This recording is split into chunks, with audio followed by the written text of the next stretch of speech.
Some days in life feel so simple, so perfect, you almost expect the moment to shatter. This was one of those days. The sunlight was filtering through the leaves, dappling the path in a mosaic of light and shadow, and the air was filled with a quiet freshness. My wife, Sarah, was walking beside me. Her smile was soft and genuine, and in that moment, she was the only thing that mattered. Sarah is a truly remarkable woman, not just beautiful on the outside, but possessing an inner strength that is both quiet and unbreakable. A few years ago, a devastating car accident changed her life forever. It left her with a permanent disability, a constant physical reminder of a single, tragic moment. She now relies on a cane to help her walk, but she never lets it define her. She doesn't see it as a symbol of weakness, but as a testament to her resilience. I watch her every day, and with every step she takes,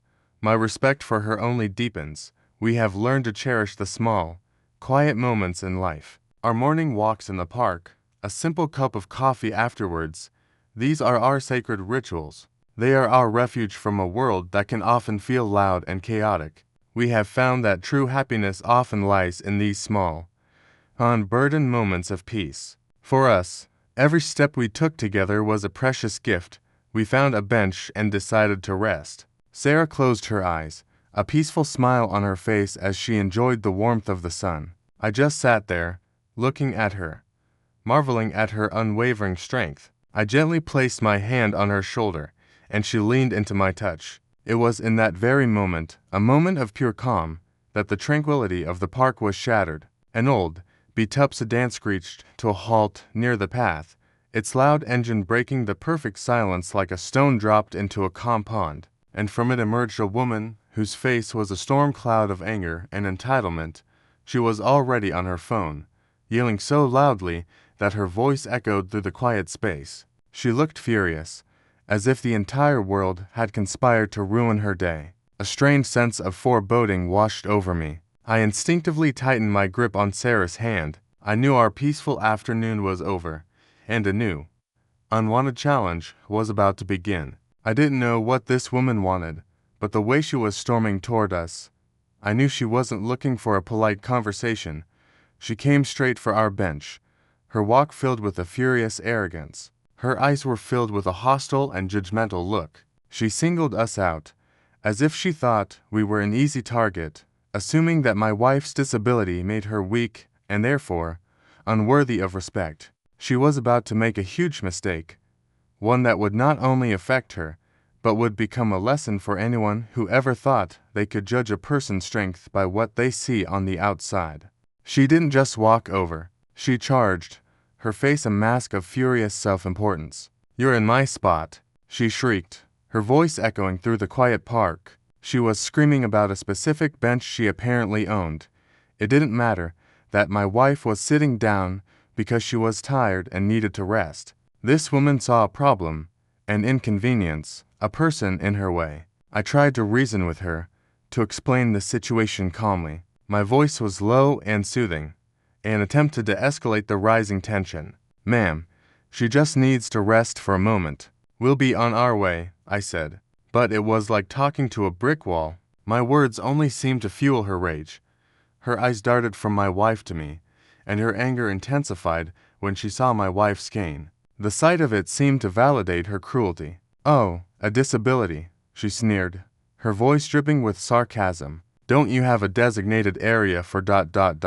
For people like you? You're blocking a public space." My blood went cold. This wasn't about a bench anymore. It was about her deep-seated prejudice. She was using my wife's vulnerability as a weapon against her. I could feel my wife's hand, which was clutching my arm, start to tremble. She was a woman who had faced countless struggles with grace, but this open, verbal assault was different. It was a direct attack on her dignity, on her very right to exist peacefully in a public space. My confrontation began to crack. I pulled out my phone to record, not as a threat, but as a way to document her behavior. The moment she saw the camera, her fury reached a new level. "You're not allowed to record me," she shrieked, her voice so loud that a few birds fluttered away from a nearby tree. She lunged forward, her hand outstretched, trying to swat my phone out of my grasp. She was so focused on the camera that she didn't see the woman who had already been humiliated,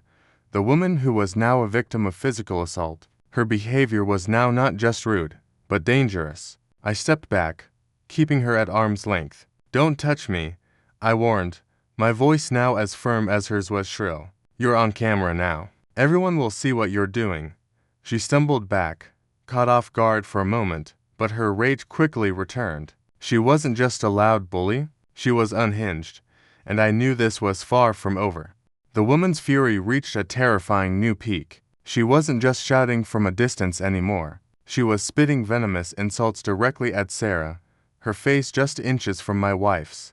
I couldn't hear the words, "Not really?" The specific, hateful phrases were lost in the roar of my own internal outrage. My mind had replaced them with a low, menacing buzz, the kind of sound a trapped insect might make just before it lashes out. She was using every single cruel and ignorant stereotype about people with disabilities she could think of, and she was delivering each one with a viciousness that made my skin crawl. It was a public and humiliating attack on my wife's spirit, a blatant attempt to break her down. For a fleeting second, I saw fear in Sarah's eyes, a flash of vulnerability that hurt me more than any physical blow could have. It was a look that said, "This is a new kind of cruelty, a cruelty I can't reason with." But then, it was gone, replaced by a cold, controlled fury that was even more terrifying than the woman's rage.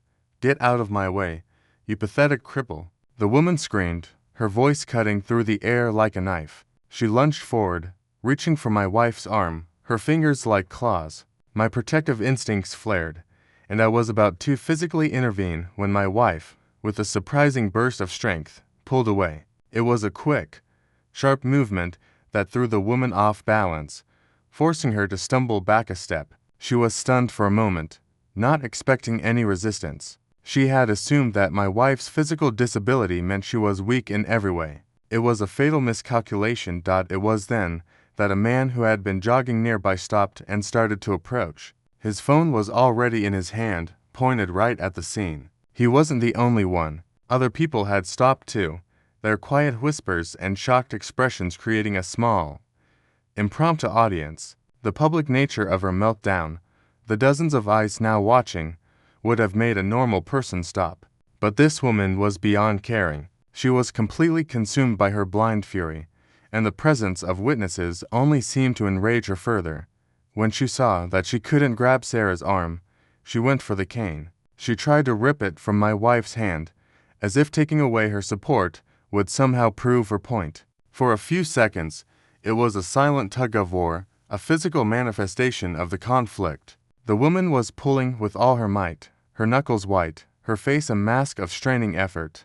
But my wife's grip was unyielding. The cane was more than just a walking aid. It was an extension of her strength, her resilience, her very being. It was the physical representation of her daily battle and her quiet victory. The woman's attempt to steal it was the last, most disrespectful act she could have performed. She had not only attacked my wife verbally and physically, but she was now trying to steal her dignity, to make her fall, to reduce her to nothing. It was her final, foolish mistake. She didn't realize that she hadn't just attacked a disabled woman. She had attacked a judge, and the verdict was about to be delivered. The scales of justice were not just balancing in this park. They were about to tip decisively against her. The air crackled with a silent, powerful tension, waiting for the final, game-changing move. The tug-of-war for the cane ended as quickly as it began, with a single, firm tug.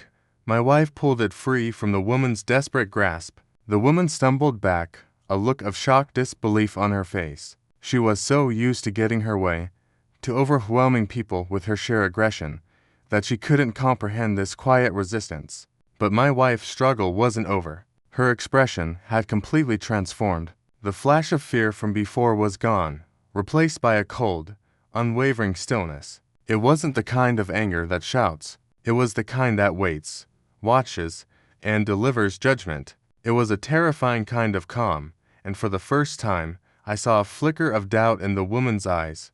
"What's your name?" my wife asked, her voice quiet but carrying an unyielding weight. The woman's loud, shrill voice was gone. She was caught off guard, suddenly realizing she was in an entirely different kind of confrontation. But my wife didn't wait for an answer. With the cane now firmly in her hand, she reached into her purse with her other hand, moving with a grace and purpose that defied her physical struggles. It was the movement of a person who knew exactly what they were doing and was in complete control. She wasn't fumbling or searching. She knew exactly what she was looking for, and then she found it. She withdrew a small, official-looking card. She held it up, not to me, not to the growing crowd, but directly in front of the woman who had been screaming at her moments before. The afternoon sunlight caught the glossy surface of the card, and for a fleeting moment, all I could see was the reflection. But then, my eyes adjusted, and I saw the official title stamped on the top. The words seemed to jump out from the card, landing like a physical blow against the woman's already crumbling bravado. The title read, in bold, official script, The Honorable Judge Sarah Miller. The effect was instantaneous and absolute. It was like a fuse had been lit, but instead of an explosion, there was a complete implosion. The woman's body went slack. Her face, which had been contorted with rage, went from a furious crimson to a sickly, ashen white. Her mouth, which had been so full of venom, was now hanging open, speechless. She took a step back, then another, as if the ground itself was giving way beneath her. She hadn't just attacked a disabled woman. She had attacked a judge she had been screaming at, trying to assault, and attempting to humiliate a person who held the power to decide the fate of others in a court of law. The silence that followed was more profound than the previous calm. The crowd that had been gathering now stood in hushed awe.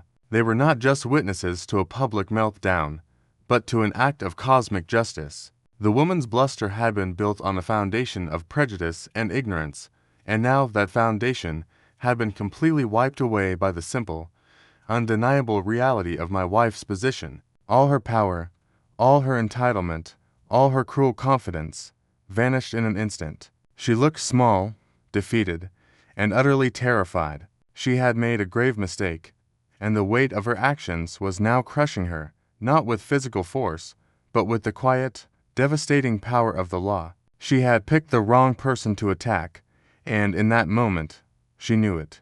The scales of justice had just been balanced, and she was on the losing side. The police arrived moments later, their flashing lights a stark contrast to the park's tranquil setting. Two officers got out, moving with a calm professionalism that immediately brought an end to the chaos. The woman who had been so loud and aggressive was now a different person entirely. Her body was hunched, her head bowed in defeat, and the fire in her eyes had been replaced by a simmering dread. One of the officers came to me first, and I showed him the video on my phone. His eyes, trained to see through lies and false bravado, widened slightly as he watched the footage. "We'll take it from here," he said, his voice low and reassuring. "We didn't stay to watch her get her due. We gave our statements, handed over the video, and turned to leave. There was no victory lap, no triumphant look back. We just wanted to leave the scene and reclaim our peaceful afternoon." As we walked toward our car, my wife didn't say a word. She just reached for my hand and held it, her grip firm and reassuring. It was a simple gesture, but in that moment, it meant everything. I knew she wasn't just tired from the walk. She was tired of the world's ignorance, of people who see a physical challenge and mistake it for an invitation to be cruel. Driving home, the silence in the car was heavy, but it was a comfortable silence. It was a silence born of understanding. I glanced at my wife, who was staring out the window, her profile etched against the passing scenery. She had handled the situation with an incredible amount of grace and power. She had shown that her strength wasn't just a physical quality. It came from her character, her resilience, and the quiet, undeniable power she carries not just as a woman, but as a judge. And that day, that was more than enough to silence the storm and bring back the peace we had been so desperate to find. I knew that this incident, while ugly, was just a small chapter in a larger story. It was a testament to the fact that you can never judge a person by what you see on the surface. Her life was not defined by the cane in her hand, but by the strength in her heart and the wisdom in her mind. She had faced down a bully and won, not with brute force, but with dignity and the quiet, crushing weight of her own authority. And as we drove into the setting sun, I knew that our peaceful afternoons in the park would continue. The storm had passed, and the water was once again still. The wheels of justice turned slowly, but they grind with an unyielding certainty. Weeks later, the legal process began. The woman who had been so full of rage and entitlement in the park was now a defendant, facing multiple charges for assault, harassment, and reckless endangerment. It was a surreal sight. This person, who had felt so powerful as she attacked a vulnerable woman, now looked fragile and terrified as she stood before the law. The scales of justice, which had been metaphorically tipped in the park, were now being physically balanced in a courtroom. Sarah, my wife, had to give a formal statement and provide the video evidence. It was an odd and uncomfortable position for her, to be a victim in the very system where she served as a judge. Yet, she handled it with her usual grace, speaking with a clear, composed, and factual tone. She wasn't seeking revenge. She was simply seeking justice. During this time, we were also contacted by some of the bystanders who had witnessed the event. They had seen the full story unfold, and their support was a powerful reminder that not all people are filled with hate. One man, the jogger who had started recording, sent us a heartfelt message, thanking my wife for her quiet strength. He said he was inspired to stand up for others in the future. A small but meaningful ripple effect from that single, ugly incident. This whole ordeal made me think about the nature of power. The woman in the park thought she had power because she was loud and aggressive. She thought she could take what she wanted and hurt whoever she pleased without consequence. She was wrong. Sarah's power was quiet, it was earned, and it was rooted in the principles of fairness and the law. Her power didn't come from shouting people down. It came from lifting people up and holding them accountable. It was a power that couldn't be challenged by a loud voice or a shove. It was a power that only needed to show its face to win. The outcome of the legal case was never really in doubt. The evidence was clear, the witnesses were credible, and the defendant's guilt was undeniable. The woman was held accountable for her actions. But for us, the real victory wasn't in her punishment. It was in the reaffirmation of our beliefs. It was in knowing that even in a world full of Karens, there are more people who will stand by and support the truth. And it was in seeing my wife, a person who had overcome so much, use her position to defend herself and remind a cruel world that some people are not to be trifled with. She showed them that true strength isn't about being loud or aggressive. It's about being strong enough to be kind, and powerful enough to command respect without ever having to raise your voice. We went back. It wasn't about defiance. It was about reclamation. A week after the incident, after the police reports and the statements, we drove back to that same park, to that very bench. The bench, which had for a fleeting moment become a battlefield, now looked like any other park bench. But to us, it was a monument to her resilience, to our love, and to the quiet, devastating power of dignity. We sat there, just as we had before, and for a long time, neither of us said a word. We didn't need to. The silence was full of understanding. It spoke of the shared memory of a painful day, but also of the triumph that had followed. The woman, the Karen, was held accountable. The charges were serious, and she faced the consequences of her choices. But her story, in a way, became a cautionary tale for all of us. She was so blinded by her own rage and entitlement that she failed to see the human being in front of her. She saw an inconvenience, a target for her anger, and what she got in return was a lesson in humility. The world is full of people who think their anger gives them power, who believe their volume makes them right. But their power is hollow. It's a fleeting moment of control that shatters the instant it's challenged by true strength.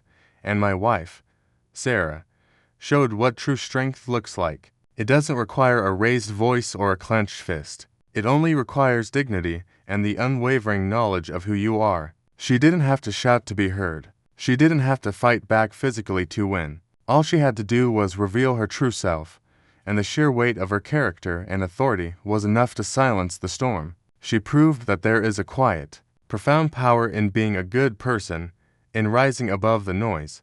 and in serving a purpose larger than yourself. The incident, while ugly, didn't break our routine or our spirit. If anything, it solidified our bond. It was as if that single act of cruelty had forced our connection to harden, to become something even more unbreakable. We are not defined by the moments of conflict in our lives, but by how we choose to respond to them. And my wife chose to respond with grace, with power, and with the silent authority of a judge. As we sat there, watching the sun dip below the trees, I thought about all the people in the world who make assumptions about others. They see a cane, or a wheelchair, or a scar, and they fill in the blanks with their own ignorance. They believe they can judge a person by what they see on the surface, but you can never, ever truly know a person by what they show the world. That cane in my wife's hand is not a symbol of weakness. It is a testament to her battle, her resilience, and a life lived with unwavering purpose. It is the story of a person who has overcome immense challenges, who has not only survived but thrived, and who has gone on to become a pillar of the very system that brings justice to others. And as the last rays of sunlight cast a warm, golden glow over the park, I knew that our peaceful afternoons would continue, a quiet triumph in a world that often feels too loud. Our story, in the end, wasn't about a bully or a confrontation. It was about love, strength, and the beautiful, undeniable truth that some people are just built to be more than you could ever imagine.